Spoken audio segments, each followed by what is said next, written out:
The winner of the 2024 Crabbo Breaking Barriers in Canada Award goes to The Diary of a Niger Immigrant.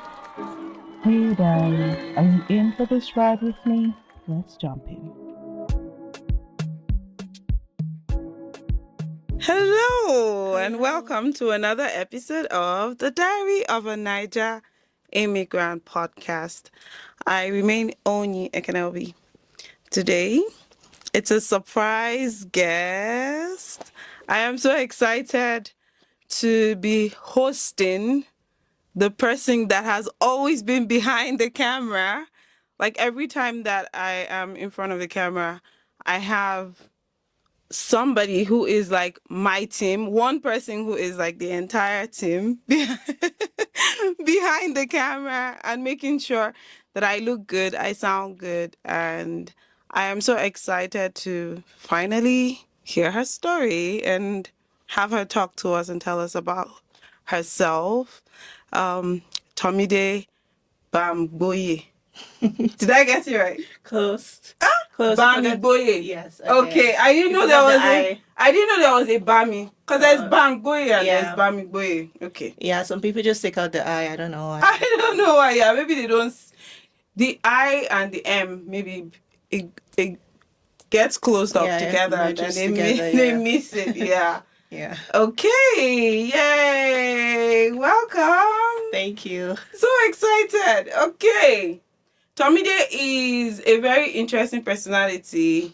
I came across her just through church.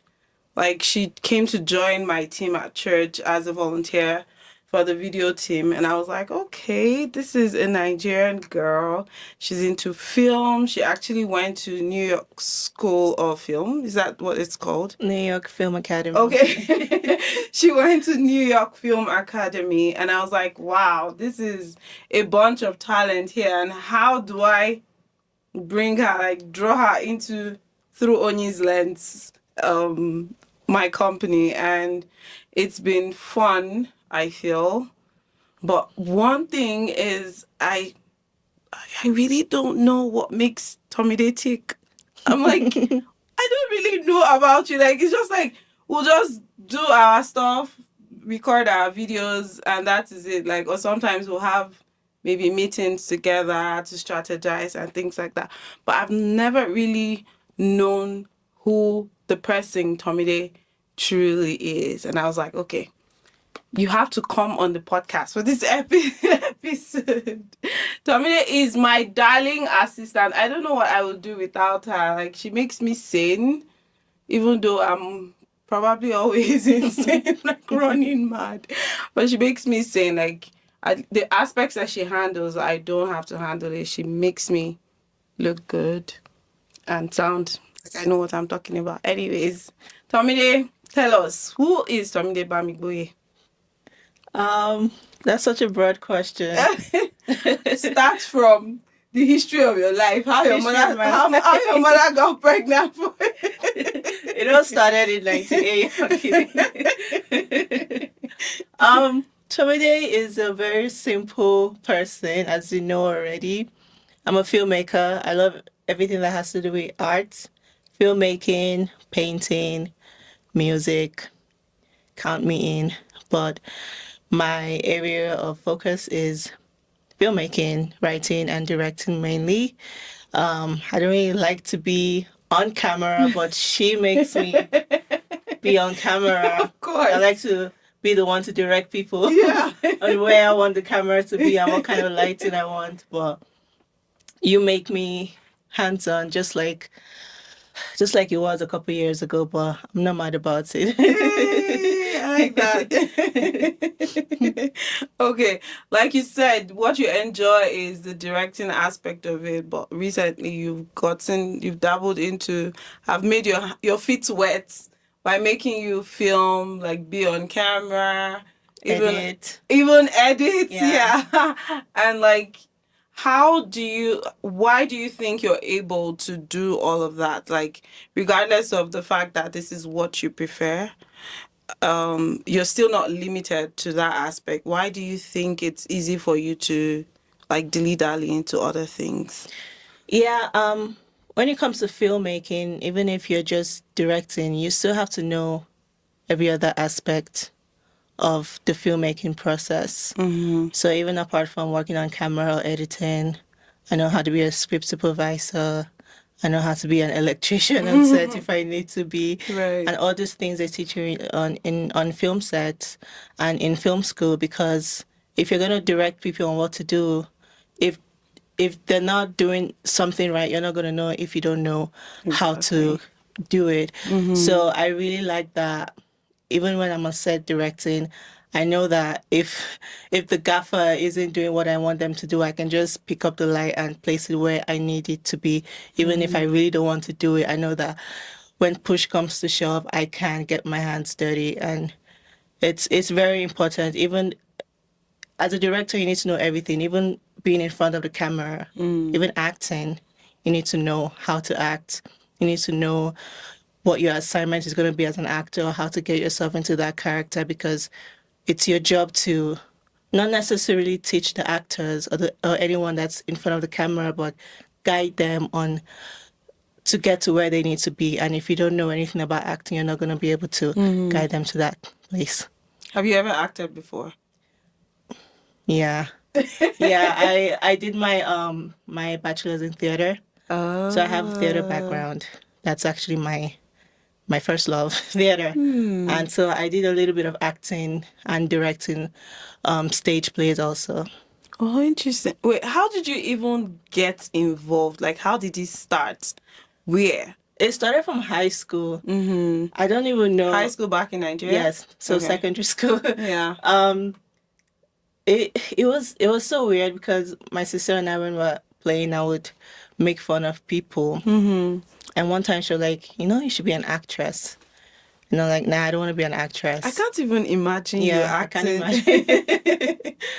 And then I thought a lot about directing. I've always wanted to create stories, and directing was the path that I chose. And my dad is an artist also, so it wasn't that hard convincing my family that I wanted to do theater arts and drama, because I know a lot of Nigerians struggle with that. I remember in secondary school, one of my really close friends back then and my classmate, both of us wanted to do theater arts.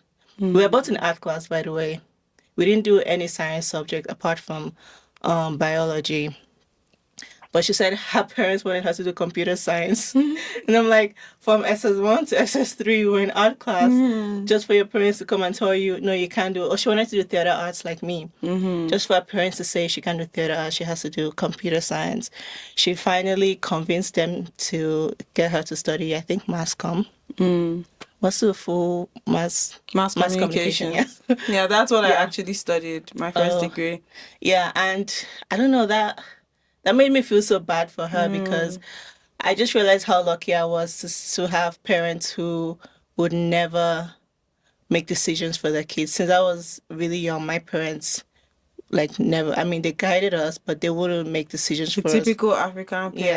Yeah. From the school we even went to, secondary school, university, it was our choice. It was never their choice. And to what we studied, it was always our choice. So seeing my friend really and she was great at acting. She was so much better than I was. And she was this social girl, social butterfly. Seeing her not, do what she really wanted to do made me feel so sad for her, and also made me appreciate my parents a little bit more. Yeah. So then after you did theater arts in your first degree, so your first degree was where? What school? It was in Edmonton, Concordia University. Oh, okay. It's called drama. So we mainly focus. Theater arts is like everything from drama, acting, to dancing, to music, to everything. But that school was just drama, so we mainly focused on acting. I believe I took a directing class, but it was mainly just acting, and I enjoyed it because, again, as a director, you still need to know that part of making a production. So, yeah, I loved it. That's cool. So I'm going to back up a little bit, because at the end of the day, this podcast is Diary of a Niger Immigrant. So would you say that's how you immigrated? Like, how did that play into your immigration story? My immigration story is very simple. Actually, it's not as dramatic as most Nigerians here. I applied, I got in, I got my visa, I came here. So that was Edmonton, to Yeah, go to school at Edmonton. yeah. And then how long was the course for? It was for 4 years. Yeah. Okay. And then afterwards, how did you not, like, what was the next step for you? Um, I've always had family here in Calgary because I have siblings here, and my parents would always come most summers.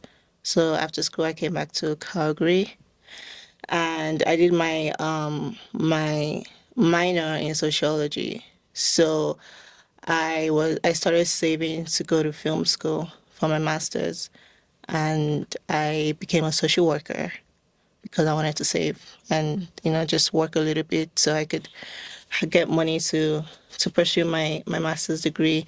And so I started working as a counselor for a mental health organization. And I still dabble in that to today because that's always been my second choice. Psychology, I've always been interested in that and helping people when it comes to neurodiversity and mental illness. How come you've never helped me before when I'm with all my struggle with I'm not your therapist. I don't even have a therapist. You I'm, should. I'm at that stage where I'm looking for a therapist. So I'm currently dating. You know, the Okay. dating stage of Yeah. looking for a therapist. That's where I am. I'm Mhm. currently looking for, okay, how do I get the best fit for me? Yeah. That's where I am. So with all my struggle, I'll be telling you I'm struggling and everything. So you to sit me down and start talking to me. The best advice is never mix that side of your life with your regular life. Okay. Having your therapist as also, I don't know, your coworker or your assistant or your friend it can be a lot. So Yeah? your therapist shouldn't be your friend.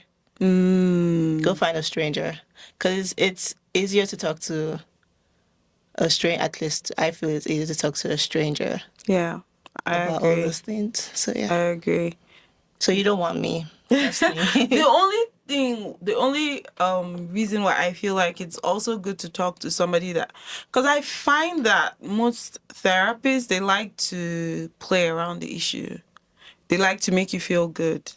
At the end of the day, they'll side you. They'll make you look like you're not the problem. I want a therapist. Like, if your therapist was your friend, they will tell you directly, girl, you need to wake up. This is where you have an issue and you need to fix it. I'm not looking for someone who would sugarcoat it or make me look good or make you feel like, oh, that I'm not a problem. If I'm a problem, sorry.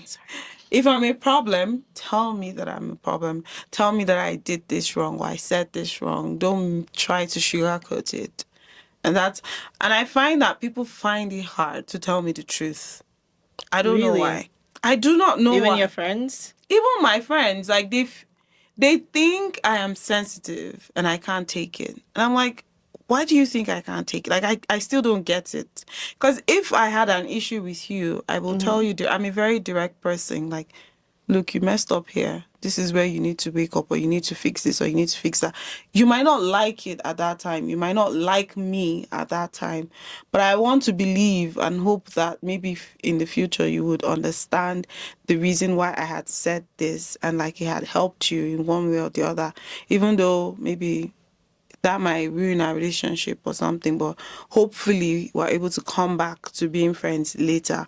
But I feel like it's hard to find a friend or somebody that will tell you the truth, and that, like, especially with therapists, they like to play around it because they do not know you, and they are trying, especially in this part of the world, they're not direct because they can't take it, so they don't dish it.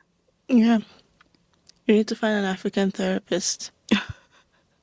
I've never tried an African therapist though, to Yeah. be fair. I don't know if it's the same thing, especially because of this part of the world. Like, they've tried to adjust. Do you know the funny thing? When I was looking for a therapist, we saw like 3 different Nigerians. And I was like, I don't really know if I really want to do Nigerian, because I feel what was the reasoning behind it? It was just like, I don't want to be put in a box. Right? Like they just believe, okay, because they know where you're from. And like even we as people, we know what is peculiar to people from a certain part of Nigeria. Right? And then I don't want to be put in that box. Like they'll say, oh, she's an Igbo girl because something happened with her mom or something like this. This is the way it will make her feel, because they feel like they understand, right? Or because she's a Yoruba girl, or because of this. Like that cultural thing might come to play there. But at the same, like, why can't I have a mix of both worlds? But at the same time, I still want someone who's direct, Yeah. right? That will tell me the truth, which I find that the Caucasians are unable to do for me. It takes a while to find a therapist, so it's gonna take you a minute. Yeah.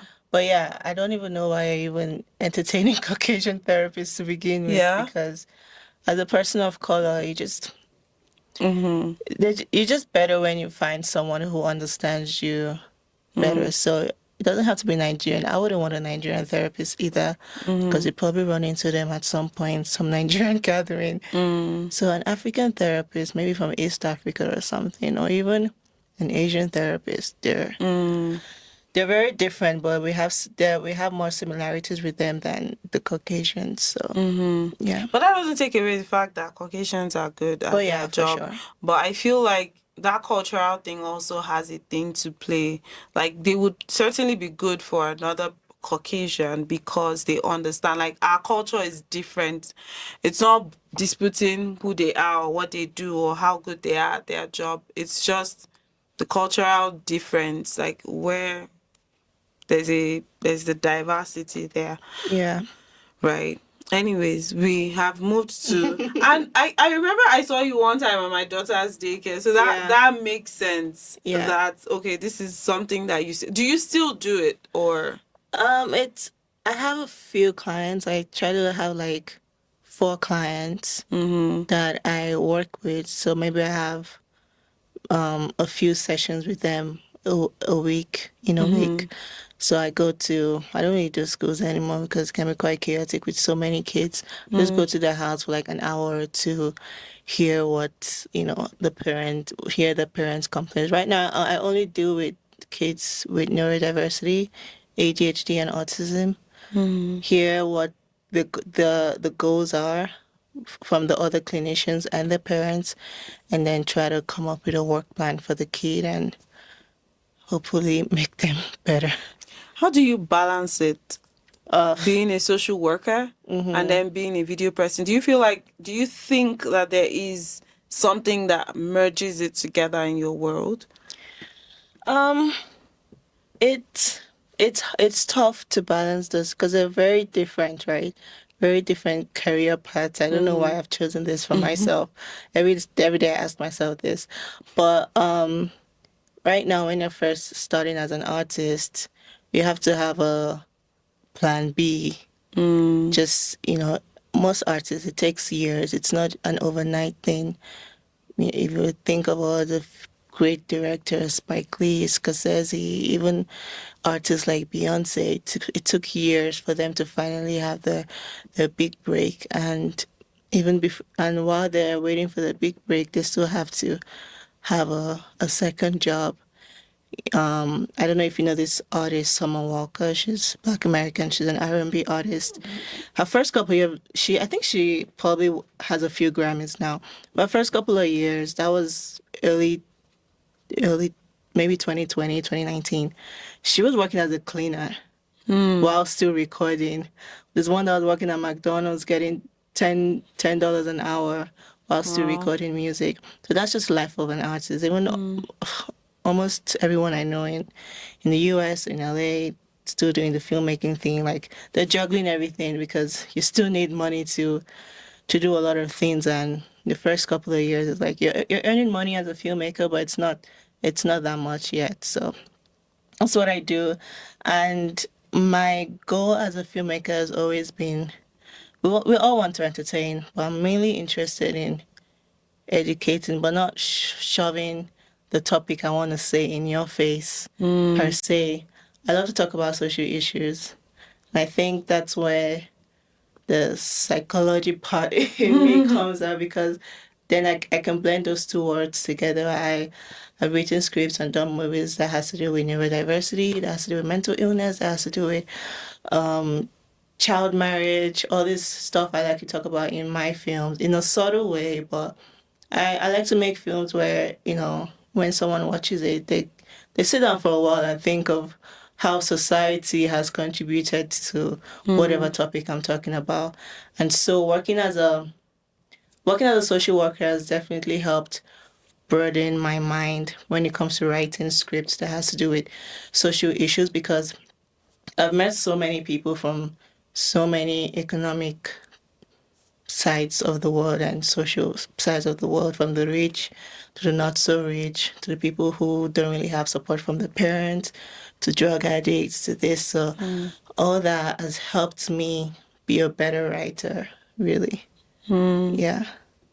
That's what I can see how that could be the case. Have you ever taken like a case of one of your students and you just felt like you want to elaborate on this? Making a film? Yeah. Oh no, I can't do that because they'll sue me. Right. Yeah, as a social worker, it's all our work is confidential. You can't tell anybody what you're doing. Definitely can't put it in a film. Yeah, you can maybe just pick a little things and add it to your film, but you can't make someone's whole story a film, because that's a lawsuit waiting to happen. Of course, yeah. And it doesn't even make you a safe person at the end of the day. Yeah. Okay. So how did you get, like, walk us through your journey as a filmmaker that you are right now? When we first met, you were not as busy as you are currently. What happened? How did it happen? How did you... Okay, we know that you went to School of Theatre in Edmonton, and then from there you saved up money, and then you went to do your master's in New York? Los Angeles. In LA. Okay. But like, what's the journey like if somebody is like you and the person wants to dabble into film work, whether it be directing or being a screenwriter or being a producer or even being an actor, just an artist in general? How do you think your journey has led you up to this point? With anything that has to do with art, there's no easy answer for it. Everyone has their own path.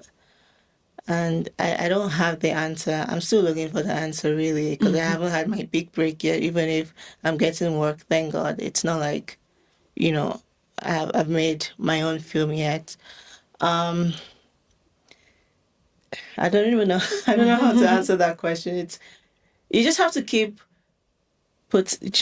throwing things to the wall and see which one sticks. A lot of networking for sure. A lot of, joining Directors Guild of America or Directors Guild of Canada, and going for what's it called now? Just going for parties and concerts and meeting more people, and contacting people to be on their set, and also creating your own stuff. I think that's the most important. If you wait for people to hire you, you're gonna be waiting for a long time. Most big successful filmmakers I know didn't wait to, no one's gonna hire you as a director, especially when you're still starting up. You have to make your own stuff. You have to go out and make your own films, go look for investors, put your films out there, go to film festivals. Hopefully they win a couple of awards, and then you start getting recognized from there, and then you start getting calls, instead of you looking for people and calling people. Do your own stuff and wait for them to call you. Yeah. So you're talking very broadly now. I was hoping to know how it applies to you as a person.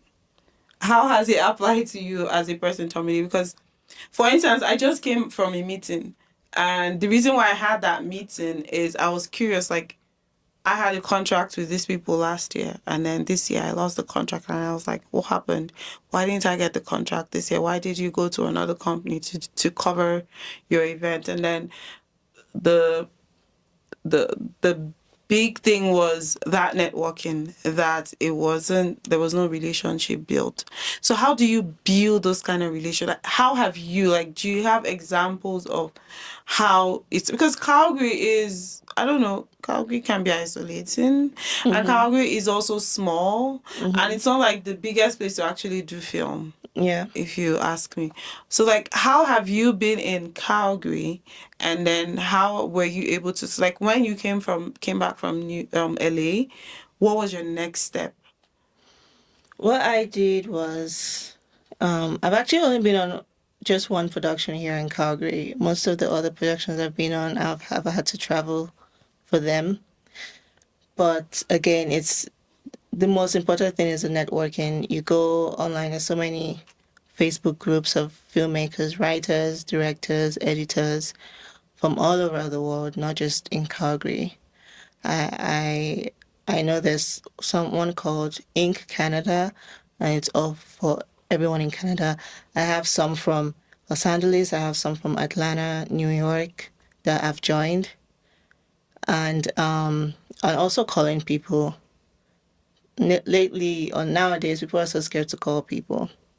When I got my there's a Netflix production that they shot last summer.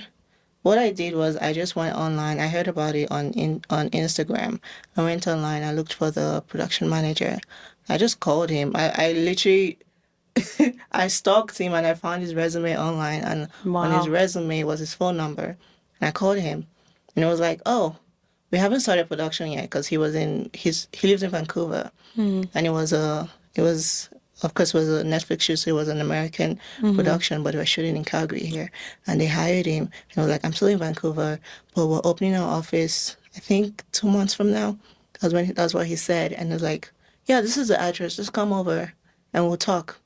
And that was it. And I found myself on the set. Wow. So you just have to be bold, really. Nothing's gonna. You have to really want it. You have to pursue it. Nothing's gonna come to you. You just have to keep calling, keep emailing people, keep engaging with people online. Yeah. That is very, very, that's a nail on, I mean, a hammer on the nail. Because truly, like, people are scared to call, in me inclusive. I am so scared. Like, I don't want to look like that crazy black woman stalker, Yeah. right? But the thing is, why is it like, okay, like the worst that can happen is the person saying, no, you can't have this job, or it's not available right now. Yeah. You're not gonna get arrested. So just do it. Or they don't pick your call. So what? I called him so many times because I think even the day he said I should come to his office, that was the first day like everyone came. So it wasn't even set. They were just setting up the office. They were just bringing in furnitures because they had to rent everything, and they were just setting up the studios. So even that day, I was looking for him, and he wasn't. He was like, his head wasn't even on his body. And I called him. I was like, oh, he's so busy right now. Come back again. Call till I get to meet him, and then till I find myself on that set. Wow. Wow. So what exactly did you end up doing for them? I was a production assistant. Wow. Yeah, And how was that experience for you?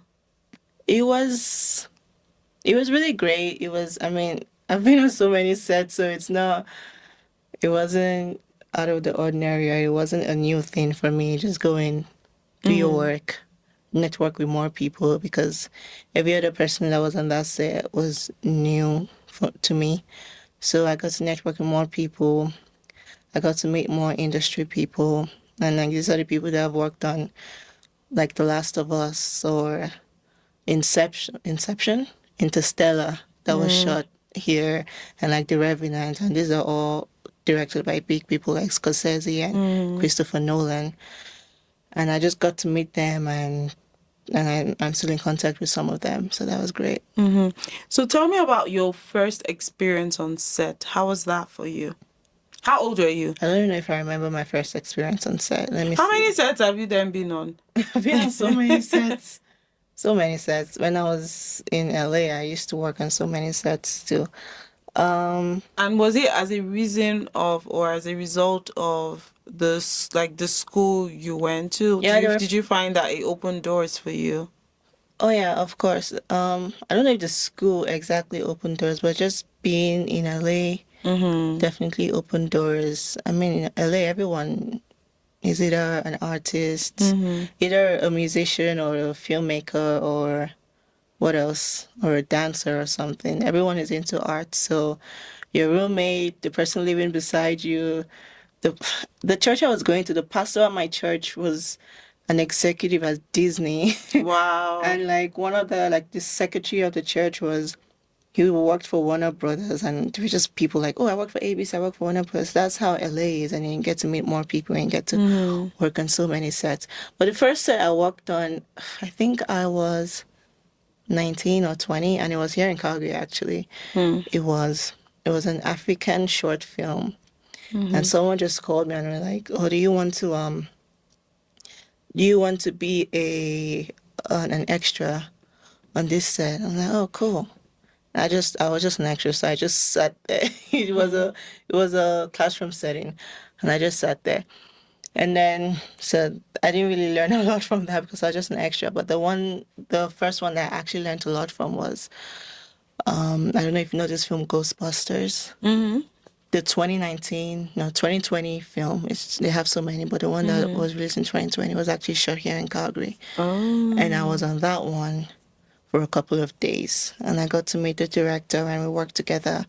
And just being there, seeing all the Ghostbusters props, like the car, the gun, Yeah. the ghost. It Even the was, outfit itself. yeah, the outfit. Costume. I think I even wore one of the outfits. You should give me one of the pictures. I'll put it on the screen. I don't know if I have any picture because these sets are very, no picture because Right, they don't want yeah. anyone to know, right? Yeah. Even on Ghostbusters, they were even. We didn't use the name Ghostbusters. We used a fake name. Like, oh, we're going on this set. It was like Rust something. They didn't want anyone to know it was Ghostbusters. Right, because Ghostbusters was really big. Yeah, it's really big, right? And I think I don't know what they did with our phones. We were like immediately enter the set, switch off your phones. They gave us this tape we had to put on the camera at the back. That's how Really? serious they were. So Wow. yeah, I have zero pictures of it, but it was. I mean, just seeing a director that I've looked up to for a long time because I've seen most of his films, and just working with him and seeing it was him, his DP and his producer, just seeing them come up with the shots they want and how the scene is gonna be. Just all I did was really just watch them work. I even forgot to do the job I was hired for, and I was just there around him a lot, just watching them work, and it was very Fun. educative. Yeah. That's awesome. That's really good. That's like mind blowing. See, I didn't know all these things about you before. Okay, so apart from your production and social work and everything, what makes you tick as a person? And like, how do you? I don't really see you as somebody who would even be calling people or in people's DMs or in people's emails, sending messages. Like, how are you? How are you able to remove yourself from a certain situation and just be that person? Like, how would you describe yourself, first of all? Would you describe yourself as an introverted, extroverted, or in between? Oh, I'm a severe introvert. You should know this already. I know. That's why I'm like, I can't imagine you actually calling people Yeah. or putting yourself out there. Like, so how are you able to? So I'm like, did I really know who you were? Like, could you be an extroverted person? And I've been thinking you're introverted because I feel like I know you're introverted. I'm introverted. I don't like to talk. So how are you then able to put yourself out there with all of this? You need to go for what you want. That's the thing. I'm the kind of person I don't understand no. I don't know if it's because I'm the last born and I've got you cry until something happens. Yeah, I'm like my parents have always, even my siblings, they treat me like this Egg. baby, right? This egg that she has to get what she wants. Yeah. So growing up now, I'm like, what do you mean? What do you mean no? Yeah. So it's just about It's just funny because that's how my daughter is. So I'm just like, I hope she has that go getter spirit because that is how she is. Like she will cry until something happens. yeah. Yeah.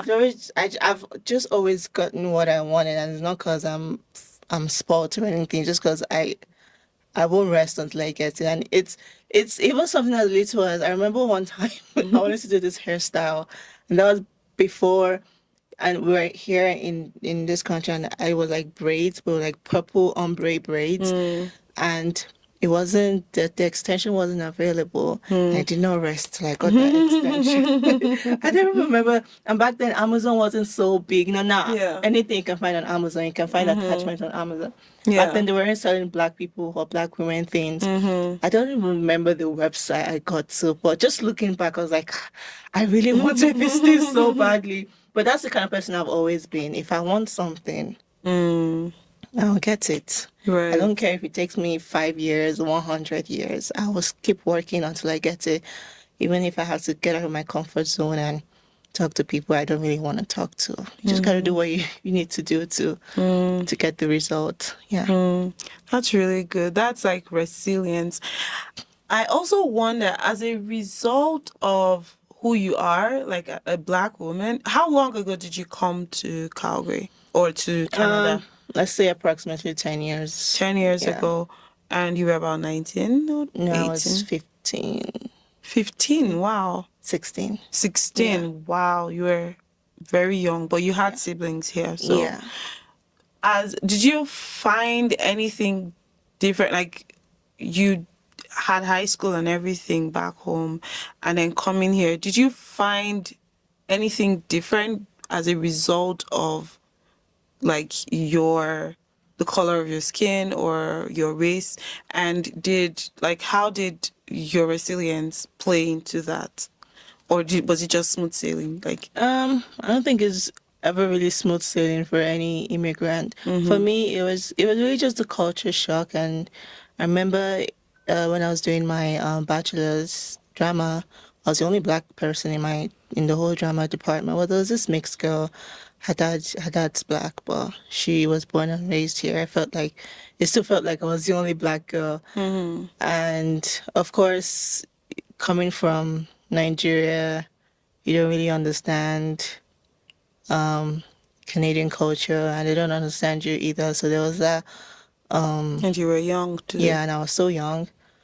So school wasn't so easy for me just because they were nice people, like all my classmates and my theater people. They were all nice people. It was just that we couldn't understand each other, even from the jokes we made. It was like when I crack a joke, when I say something sarcastic, like we Nigerians were so sarcastic, they think I'm serious. Like, are you mad? I'm like, no, I'm not mad. I'm just yeah. I'm just joking. Yeah. So it was just that, but I don't know. It did affect me. Yes, it did. But you see, what are you going to do? You just have to push through it. And after a couple of years, I started integrating more into the Canadian system, and now it's not a problem for me anymore. But the first couple of years was definitely tough, as it is for any immigrant. Yeah. So how are you able to cope within that situation? I can only imagine that it might have been isolating for you. How were you able to cope with that isolation and then come on top of it all? I don't know if I coped really well with it. It was just like, I don't even know how to explain it. I just basically dragged myself out of that situation. Like, you just got to go through the hard parts. And once you graduate, things will get better. So it was just me just enjoying everything until things got better. I didn't have any coping mechanism. I didn't do any mental health yoga or whatever to help. I was just like, well, this is it. You just have to deal with it. Yeah.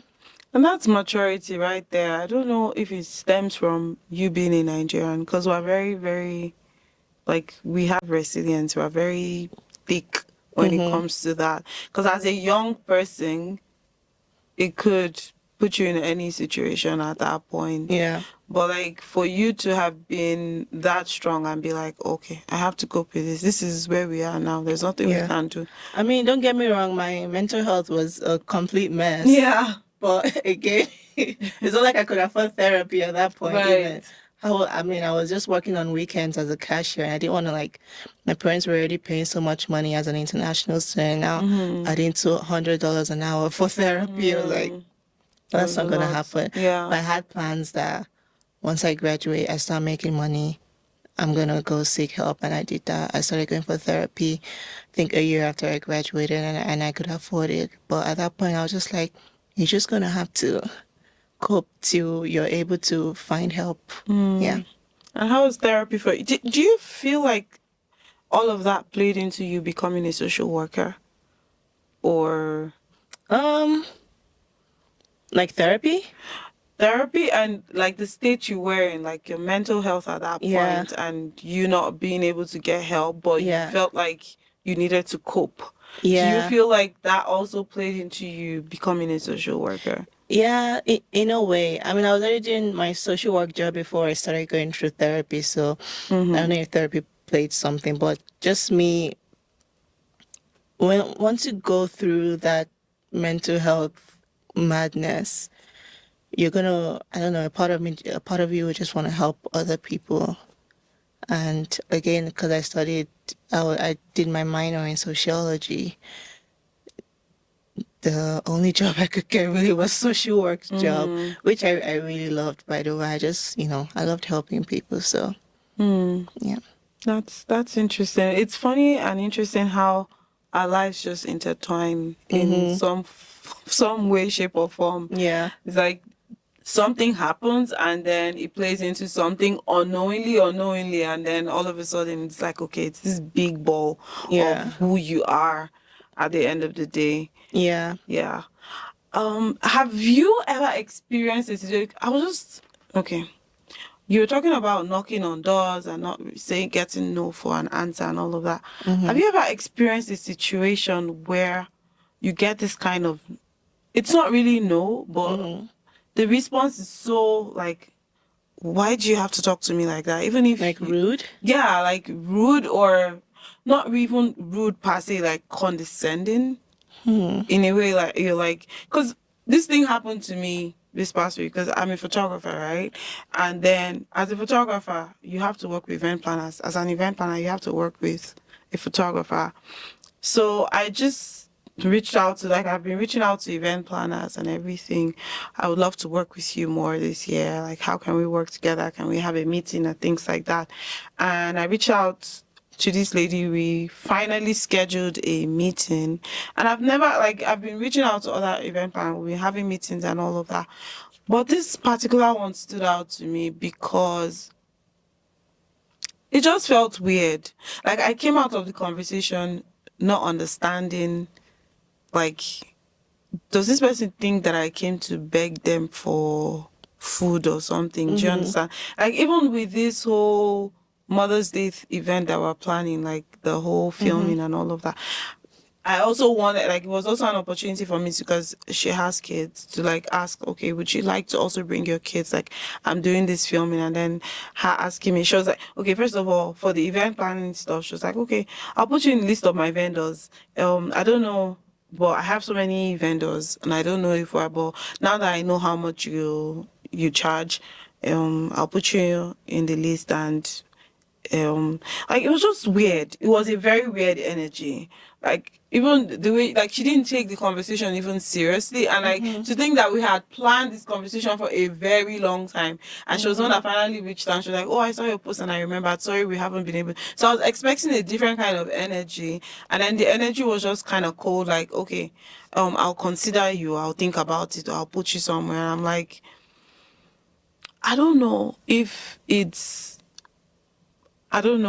just me personally, but I just felt like, okay, weird. Even asking for her kids to come. She was like, "Are you going to pay my kids? My kids are models." And I'm like, if there's anybody that has to pay anybody, you have to pay me, because I'm creating a video for you, like you're going to cherish when your kids grow up and everything. Like, I'm not asking you to pay for me to create that video for you. I'm just asking you to bring your kids, and you're asking if your kids are models and I have to pay you.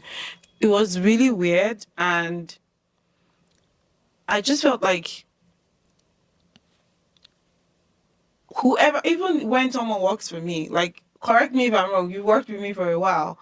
I feel like everybody deserves a certain level of respect, Yeah. right? And it's unfair for you to talk to somebody in a condescending manner just because they want to work with you. If somebody calls me and they feel like they want to work with me, I feel like, okay, this person must have good taste, right? Like, you must be on a level for you to actually want, because I feel like I present good work, and I do good work, and I'm good at my craft and all of that. So if you decide that you want to work with me, it means that you've seen something and you've definitely got good taste, and vice versa. And we're not doing each other a favor, right? Like, I'm getting your services, and like, I'm offering the service. You reserve the right to say no, I don't. Like, you do that sometimes. You're like, no, I'm too busy, I don't think I can be on set. Yeah. And that's totally fine. Do you get? But like, talking to somebody in that way, like, okay, you might call me to cover your event, and I'll be like, no, I'm not available. But talking to me like, okay, it's you have that capacity, or Yeah, like it's in you're better. exactly, Or you're that better, they're or better like than you. you're going to be my vendor or something like that. I just felt like a weird energy, and I just wonder, like, have you felt that way in, like, has it ever happened, or is it just in my head? Am I overthinking It definitely it? happens. Luckily, it's never happened to me. I've heard a lot of no's, and just some people just totally ignore your message. But to be condescending, I don't remember. Maybe I just didn't click it. Maybe it just didn't click in my head that this person was, talking down at me. But it's gonna happen. I'm sure at some point it's even gonna happen to me, because that's just how it is. But for me, if it happens to me, even if I said, you have to go for what you want, and you have to be resilient about it, and you have to call and, do the things you need to do, you still have to have a certain level of pride. And if that happens to you, just say, okay, this person is not for me. On to the next person, or this is not going to work out. Like, when I get no's, I'm not like, oh, this is so devastating. I mean, sometimes it's devastating, but it's just like, you just have to say, this is just not the right opportunity for me. This is not the right job for me. This person is not the right person for me. I'm not supposed to work with this person. Maybe this is God helping me dodge a bullet early, and just move on with your head up high, with your pride still intact. Move on. And once you start doing big things, that person is gonna be like, damn, I shouldn't have. Yeah. Yeah. Just forget about the person. There's so many other vendors and event planners in Calgary. If you don't work with one person, you're gonna be fine. Oh yeah, I don't Yeah. even. It's not like. Funny thing is, it's not like this event planner is like the biggest in Calgary or something. But like, I guess I feel like that happens when somebody believes that they are more than they are, and just puts themselves in that pedestal, which is fine. Like, it's your brand, but excuse me, like, I feel like if that is how you handle your brand Yeah. as a brand owner, then that people, because people excuse pride or being condescending for branding, and I'm like, that's not branding. No. That's just shitty behavior, for lack Yeah. of better And it's word. gonna affect them badly Yeah. in the future, because you're gonna lose huge opportunities. Yeah, absolutely. Yeah. Like, you don't treat people that way for any reason whatsoever. Like, if that is what you pride your brand on, then you operate a very, very shitty brand, and you need to rebrand. And I feel like everybody deserves respect, and the way you treat people is just an evidence of who you are. And like, no matter who, like, God, please, I just hope I haven't treated, but like, I feel like everybody that I have worked with, I have a very high respect for them because I feel like you're good at what you do. And that's why I'm coming from you. That's why I want you to be associated with my brand, right? And like, why would I disrespect somebody who I believe like has that worth, Yeah. right? Like, no matter what, like God can bless anybody in Yeah. this life. So like the way you treat people, the way you talk to people, the way you carry yourself is very important in whatever it is.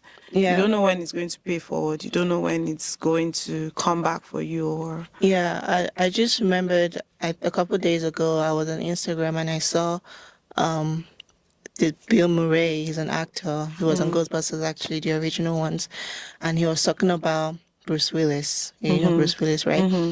Bill Murray was a cast on SNL, and that period, Bruce Willis was a page boy on SNL. oh wow. Like big Bruce Willis was just a Really? page boy.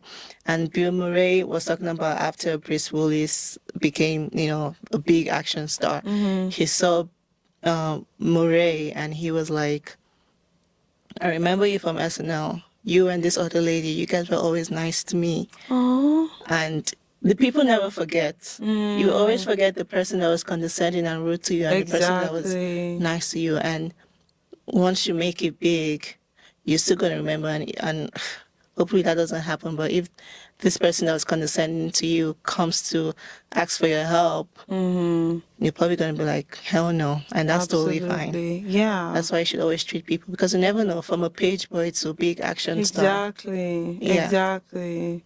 So I guess what our takeaway from today's episode is be kind. Let's be human at the Always end treat of the people day. with respect. Yeah, everybody deserves to be respected. Everybody deserves like to be treated with high regard. Like no matter who they are, you don't know what tomorrow brings. And even apart from what tomorrow brings, it's like it just tells on who you are as a person, Yeah. like the way you treat other people, whether you're the one paying the bills or not, or like they are also offering something Yeah. at the end of the day. And everybody has value, everybody has worth. They might not be what you expect them to be today, but like tomorrow, You never know. you'll never know. Yeah. So, yeah, coming from me and Tomide, be kind to one another. Okay, now our standard question. Okay. What was one thing you thought you wish you knew before buying that one-way ticket? Oof. It's been so long. I've been here for so long. I don't Oh, even know. Maggie, do you even feel like you Um, still have any association or any link or connection with Nigeria?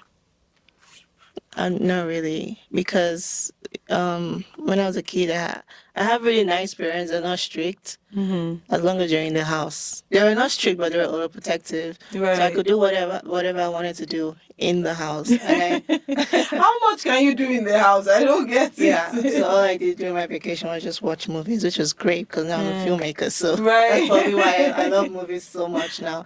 So, and I lived in this very, very like secluded estate. Luckily for me, I lived a very privileged life. So even like the average Nigerian experience, I don't have it. Like no electricity, Where in Nigeria all did you that live? stuff. We lived everywhere, but we lived in Lagos, we lived in Otta, and we lived in this estate because of where my dad worked at. Like the company provided a good place for the workers to live. You know, those big companies that provide you with housing and all that, you still have to pay for, but it's still nice. With this like big generator that would, provide electricity to the whole house. So all that, no light, up NEPA, go on the Really? gen. You did not do up NEPA? Once in a while No. we did. We'll send you back to Nigeria. You have to experience up NEPA. I mean, we did once in a while, but like, NEPA going for like 2 days, one whole day, I didn't experience that. And also, everyone has left. Even when I went to Nigeria last year, I was like, oh, all these my friends. There wasn't one of my friends I was gonna go see. I was like, hey, I'm in Nigeria. Let's hang out. And she was like, oh, I'm moving to Canada this week. I don't have time. Like, oh, okay, I guess I'll see you in Canada then. So yeah, everyone has left. which is sad, really. But at the same time, I can't complain because I also left. Right. Yeah. Every time I'm like, man, if everyone leaves, who's gonna improve this country? I don't want to go back. You don't want either. to be one of the people that will improve Nigeria. No, I'm good. maybe, but not now. Why? Why not now? Because I'm still trying to establish myself. Once I'm established, then I can. Who am I going to help fair. now? Which what money? You too. Who am I gonna help? It will shock you. People, the $50 that you feel like, okay, it's if you send that to somebody, that's like 50,000 naira. Yeah, that's true. That's a lot of money for somebody back home. That's true. But Yeah. anyways, yeah. But to answer your question, what was what I thought I knew? You wish you knew. Oh, I wish I knew. Probably the. I don't know. Probably the code. Because that one, Yeah. nobody can even tell you. You Yeah. have to experience it to understand. You have to experience it Yeah. for sure. Yeah. Yeah, and I remember I didn't get my first car until like my final year of uni. So like the first 3 years, I lived close to school, but I still had to walk to school because the bus system is so crazy. And I'd walk like 20 to 30 minutes in Edmonton weather. Edmonton. Weather. It was crazy. Looking back, I'm like, what the hell was I doing? Edmonton. Oh my gosh. And I finally got my Edmonton. car and I was like, oh, thank God. Oh my Yeah. goodness. How many layers did you use? Because Edmonton. But like, if you want to compare Edmonton and Calgary, where would Edmonton you is live? definitely colder. But Where would you live? I live in Calgary. Yeah, why? Calgary is nicer. I know. Edmonton is crazy, like crazy people. I know. When we first landed here, and it was in Edmonton that we landed first. Mhm. I was like, is this the Canada? Is this the the Obodo Ibo? I'm like, Especially no. the northwest of Edmonton, or just the northern side of Edmonton. It's just crazy. I was like, no, I can't dirty. do this. I really can't do this. Until we moved to Calgary, I was like, okay, now we're talking. This is the actual Canada. But the southern part of Edmonton is actually nice. Well, whether northern, whether Well, southern, all of But them. my school was in the north, so Right. yeah, Yeah. yeah. Oh well. Thank God. At least we're here now. Calgary is nice. Calgary is nice. Calgary is way better. Calgary people, you're good people. Yeah. Okay. This is one thing that I need you to do because you're an artist. So I want you to give me your best impression as an Impression. artist. Impression. I need you to act. I like to be behind the camera. I want to not say, in this front. is camera. behind the camera. No, not in no. front. See, so you've told us that you've acted, you've done this, so we have to see it. Like immediately you said it, I didn't want to scare you that time. I was like, I'll wait till the end. You give us your best impression on camera Okay. Of who? of who? Who's your favorite actor? I don't have a favorite. Who's someone that you like to see, you like to watch, or you feel like you can mimic? I can't mimic anybody. Okay, I not really mimic, can't but mimic like anybody. okay, try Viola Davis. Okay. What should I do? What should I do? I can't Viola even do an American Davis accent. Okay, if I give you a Nigerian actor, can you do you even remember? Will you know any let's do Nigerian. Okay, which Nigerian actor? I mean, this is like- Diary of a Nigerian Immigrant, so let's do Nigerian. Which Nigerian actor would I give to you? Mercy Johnson?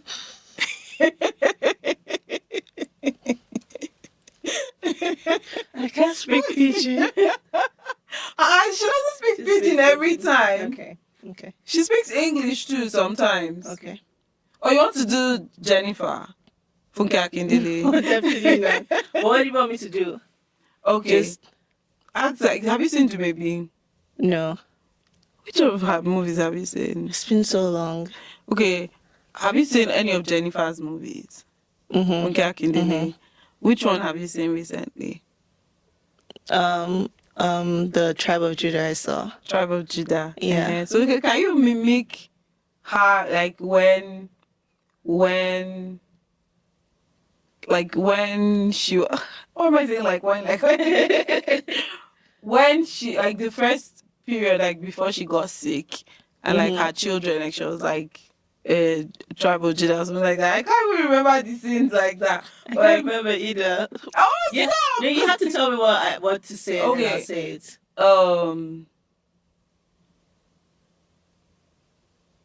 This is a test, and I'm not going to fail. You're trying to. I know you know what I'm talking No, about. honestly, I don't. Do. Okay. I love watching movies, but once I'm done Once you're seeing done, it, I know it it's just gone. goes out of my head. I thought it was just Yeah, me. yeah, it's not just you. So I Okay. honestly don't know. Okay. Okay. Do you remember when she? Okay, maybe when one of her children went to steal, and then she came out to defend the child.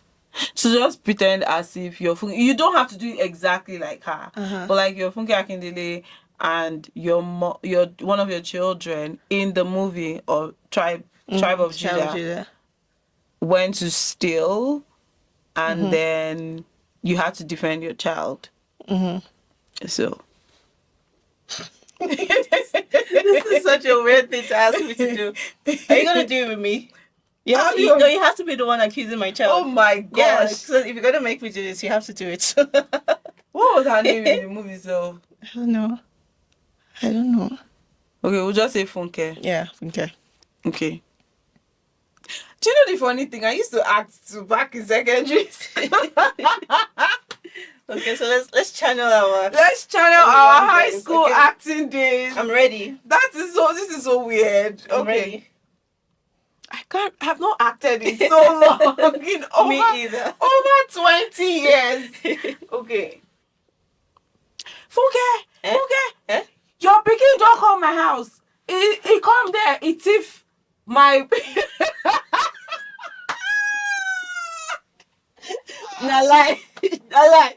My pikin don't fit thief anything.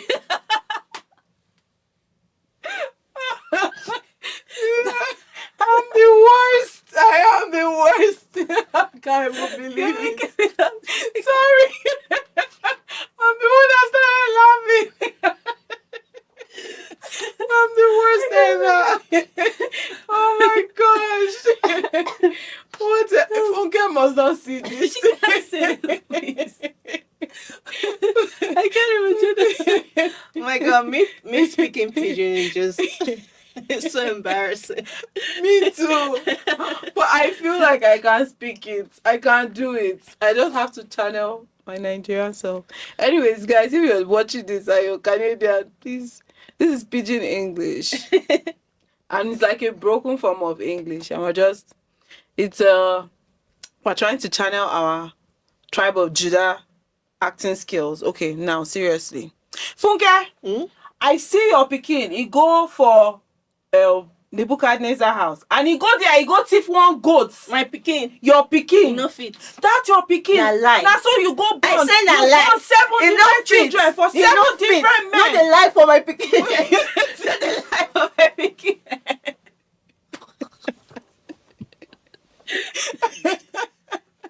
This is the worst. Oh my god. Oh my god. Okay. Guys, I guess this is our episode. Tell us, okay, before we go. Oh, there's one question I wanted to ask. Okay. What's your favorite meal, like Nigerian meal? Okay. If you were to choose between jollof rice. Okay, no, what's your favorite meal? What's Jollof rice. Jollof rice.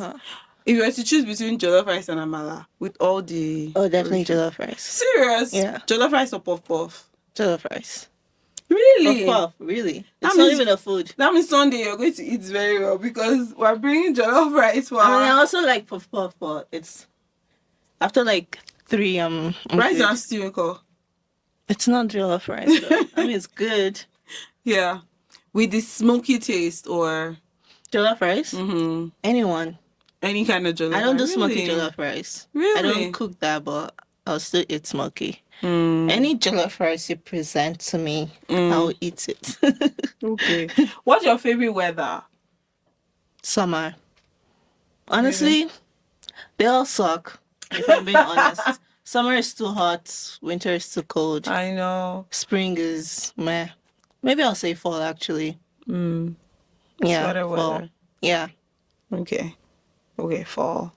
And if you were to be, which would you choose? A dog or a cat? A dog. I'm sc- I'm scared of cats because with cats is like 50-50. You can get a nice one, but then if you get one that scratches, then All yeah. cats scratch, I think. But there's some you nice have to train ones. them Yeah, I guess so. not scratch, but all Yeah. cats, I think all cats scratch. And they smell apparently. Really? Like because they're litter box, they're not like dogs where you got to take them for a walk and make them use the bathroom outside. They're litter boxes in the house, so it just smells. Hopefully, there's not a Apparently. cat lover. Sorry. Okay. Okay, mommy or daddy? Oh no, I can't do that. Both of them. But you They're have very a dear to fave. me. No, actually, You I have a don't. fave. Do you have a favorite sibling? How many siblings do you have? 2. Do you have a favorite sibling? No. Why are you trying to be diplomatic? No. Boy and girl or boy Boy or and girl? girl. Boy and girl. Wow, look at that. And you can't choose a favorite. You currently live with one of your siblings, right? And do they have kids? They do not. Are they married? Okay. How do you find that person you gravitate more towards them because you live with them, or you gravitate towards the person you don't live with just because you don't see them often? I gravitate towards none of them. I am a loner by choice. Even when it comes Really? to my family, I like to be on my own. Even in your daily life, do you have friends? I have friends. So how do you keep up with them? How do you I guys keep up don't. with each other? I don't. They're probably not my friends anymore because I don't keep up with them. But So how do you now cope? I enjoy my company more than any other company, so I cope best when I'm on my own. Look at that. Yeah. Tomide the wise. You're wise beyond your age. I don't know how you're able to do that.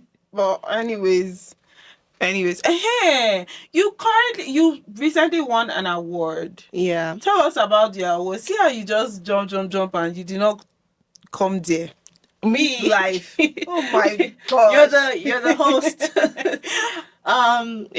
It's called it's a long name, Black Canadian Screen Awards, I think. Canadian Black Screen Awards. Mm-hmm. So it's an award for Black Canadians, I guess. Not just Africans, Caribbeans, Black Americans, whoever.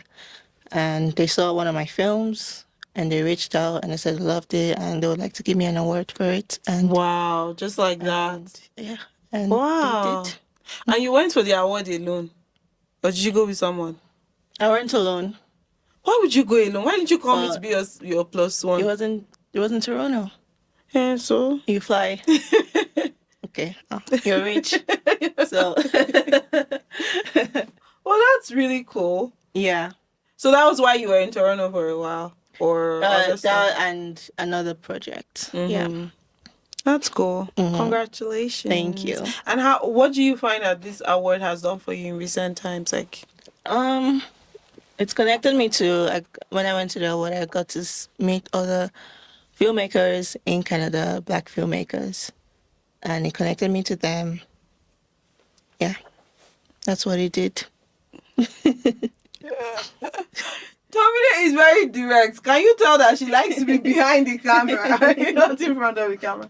Anyways, Tomide, it was really nice chatting with you and hearing your story. Thank you. Yeah, I guess we need to hang out more outside of work. Outside work, yeah. Yeah, we need But to. we're always so busy, so We're always so busy. Yeah, it's tough. That's Adulthood really is tough. Yeah, growing up is a trap. They tried to warn us, but we didn't listen. We're like, no, we want our independence. Yeah. Now look at us. I can't believe I remember vividly. I was with my cousins one time when we were kids. We were playing with clay outside. Remember back then we make plate and spoon with clay. I was like, I can't wait to be a grown up. Oh my god! I remember vividly I said that. Really? Yes. Just playing with clay. Yeah. Maybe we need to go and do pottery. Yeah. Maybe that should be our Oh my hangout God, together. absolutely. Let's go and do I've always pottery. wanted to do that. Yeah. There's actually one close to the church. I You know, saw that. it. I was like, oh, I need to come and make inquiries here to know. Yeah. Because even my, I was saying that my cousins were going to do an episode. They were like, should we do an episode there? I was like, how can we do an episode there? Yeah, you probably have to pay them. It'll be weird. I mean, it can happen. You just have to pay them for the whole place. Anyways, we'll see how that goes. But Yeah. we should do that. Yeah. We should make inquiries. Maybe you should make the inquiry. I'll do it actually. One day, or maybe on during the weekend on your way out. And they have a class. They have like classes you can attend Oh. if it's your first time. So Okay. So that's your assignment. I think so. You are leaving this episode with assignments. Go and She's make always the bossing me inquiry. around. No. That's not true. You boss me around. Me? Something. What? I've never bossed you. She's like, What? no, don't do it that way. Do it this way. This is how you should act. This is how the lighting should be. This is how you should cut it. This is how the audio should be. You definitely boss me around more than I boss you around. Okay. Anyways, we're ending the episode by telling you that we are two people that work together and we boss each other around. Yeah. Anyways, be kind to each other. Thank you so much for watching and listening to this episode of The Diary of a Niger Immigrant. Now you have seen my team. We are the team, both of us. Thank you guys Jack of so many much. trades. Jack of many trades, master of all. I By wish. God's grace, hopefully you guys feel that way. Anyways, thank you so much for watching. Thank you so much for listening. And until next time, we are Oni. And Tomide. Bye. The Diary of a Niger Immigrant was proudly brought to you through Onyi's lens. If you like this episode, then you should check out our other episodes. Don't forget to like, share, subscribe, and leave a comment on whose journey you would like to hear about next on The Diary of a Niger Immigrant. And until next time, I remain Onyi Ekenelbi. Bye now, friends.